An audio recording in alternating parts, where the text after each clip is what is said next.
বিসমিল্লাহির রহমানির রহিম। আসসালামু আলাইকুম প্রিয় ঘটনাবাসী, প্রিয় নড়ের জেলাবাসী।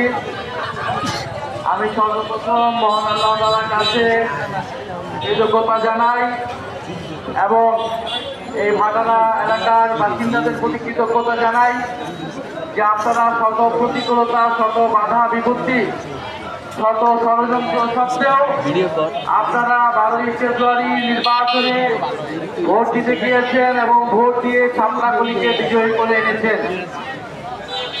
আপনাদের এই সাহসী ভূমিকা, সাধারণ ভোটারদের এই সাহসী ভূমিকার জন্যই এই ঢাকা 11 আসনে শত ষড়যন্ত্র এবং প্রতিকূলতা তৈরি করে শাপলাকলি এবং 11 দলের বিজয়কে ঠেকানো সম্ভব হয়নি।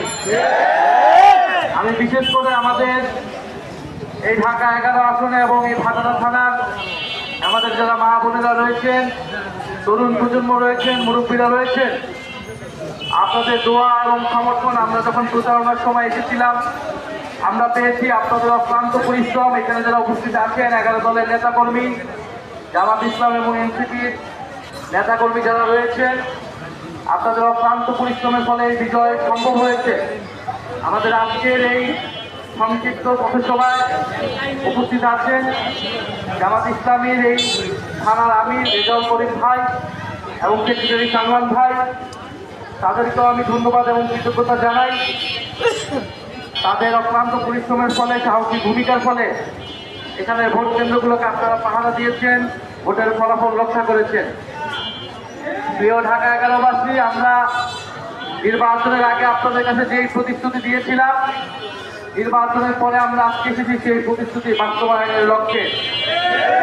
আমরা বলেছিলাম এই ঢাকা 11, এই ভাটারা এবং এই নিউইয়র্ক জেলায় কোনো মাদকের কারবার আমরা রাখবো না। আমরা সেই কথা অক্ষরে অক্ষরে পালন করব। আমাদের কাজ অলরেডি শুরু হয়ে গেছে। আমরা অলরেডি চিহ্নিত করছি এইখানে মাদক কারবারির সাথে কারা জড়িত, প্রশাসনের কোন ধরনের পৃষ্ঠপোষকতায় মাদক কারবারীরা কাজ করছে, কোন রাজনৈতিক পৃষ্ঠপোষকতায় এখানে মাদক কারবার চলছে প্রকাশ্যে। অবিলম্বে অতি দ্রুত সময়ের মধ্যে এই সকল কার্যক্রম ইনশাআল্লাহ বন্ধ করা হবে। আমরা এই এলাকার সুশাসন, নিরাপত্তা এবং আইন শৃঙ্খলার পরিবেশ সৃষ্টি করার কথা বলেছি।